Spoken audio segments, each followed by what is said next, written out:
Hello mga Marikoy, welcome sa aming mini vlog. Ito nga pala ang ganap namin for today's video. Ito nga ang batang makulit at nakasalamin pa yan siya. Dito lang naman kami pupunta sa tindahan at meron nga kaming binibili. Kasi naman iniiyakan ako kaya ayan pagbigyan. Uy, sana all pinagbibigyan talaga. Ala, ito nga pala yung binili namin mga Marikoy, Coke float nga pala yan. At pwede na rin yung lasa niya, masarap naman. Gustuhan nga rin siya ni Baby Elise kaya ayan inubos na. Charot. Naghati talaga kami dyan. Hindi pwedeng siya lang ang uubos ng isang ganyan. Fast forward mga Marikoy, nandito na nga pala kami sa kabila. At ito, for the food trip na naman nga ang mga person. Grabe, matutulog na lang talaga yan sila. Pero kumakain pa. Nabili nga pala namin yung chicken nuggets na yan sa Dali. At okay naman din yung lasa niya. Masarap naman. Pasado siya, pasado siya. Ala.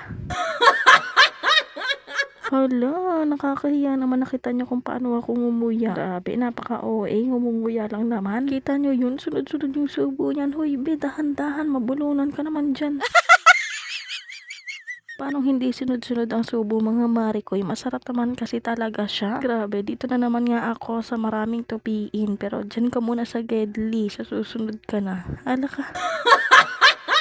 Tignan nyo naman ang itsura ng babae. Busog na yan siya. Kinabukasan mga Marikoy, eto na naman nga tayo sa batang makyut na to. Siyempre, ano pa bang gagawin? Pipikunin at aasarin. Pasensya na be ha. Ganitong stage kasi talaga ang nakakagigil.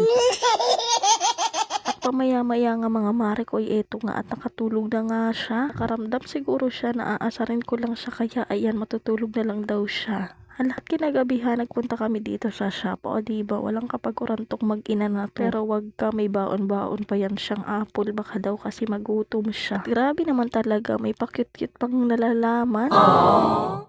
Wala nga palang gawa sila Papa Noriel mga Marikoy, pero nandito lang kami sa may motor at nakatambay. Malapit lang din naman tong shop sa kanila, kaya naman okay lang kung pabalik-balik kami. At sa mga gustong magpagawa mga Marikoy, ito nga pala ang kanilang address. Post nyo na nga lang tong video para nga makita nyo kung saan nga ito. Makikita nyo nga tong Addis Motorcycle Repair Shop na yan. At ako rin makikita nyo. Charot. Malamang makikita nyo talaga ako kasi may mata kayo. Ano bang pinaglalaban mo? Sino bang kaaway mo? Ito naman ang batang makulit. Antok-antok na yan siya. Pero kunwari lang yan.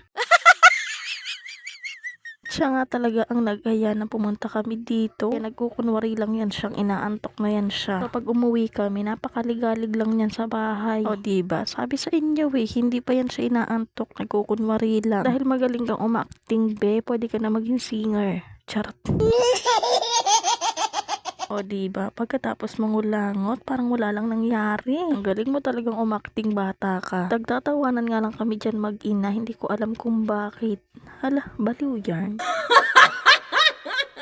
At maya-maya mga Marikoy, ayan, natulala na lang talaga yan siya. Para bang ang laki ng problema niya sa buhay. Na para bang napakarami niya ng iniisip na problema. Itong mga oras na to mga Marikoy, napapansin ko nga na inaantok na nga siya. Pero ayaw pa rin niyang umuwi. At dito nga lang daw muna kami at hintayin nga daw namin ang papa niya. Pero inaantok na talaga yan. Ilalabanan nga niya yung sarili niya. Ala, hindi ganun yun. At fast forward mga Marikoy, pagka-uwi namin dito sa kabila, ayan, bagsak na nga ang bata. Sabi sa inyo antok na talaga yan eh. At ako, eto, fresh na para matulog. Huy!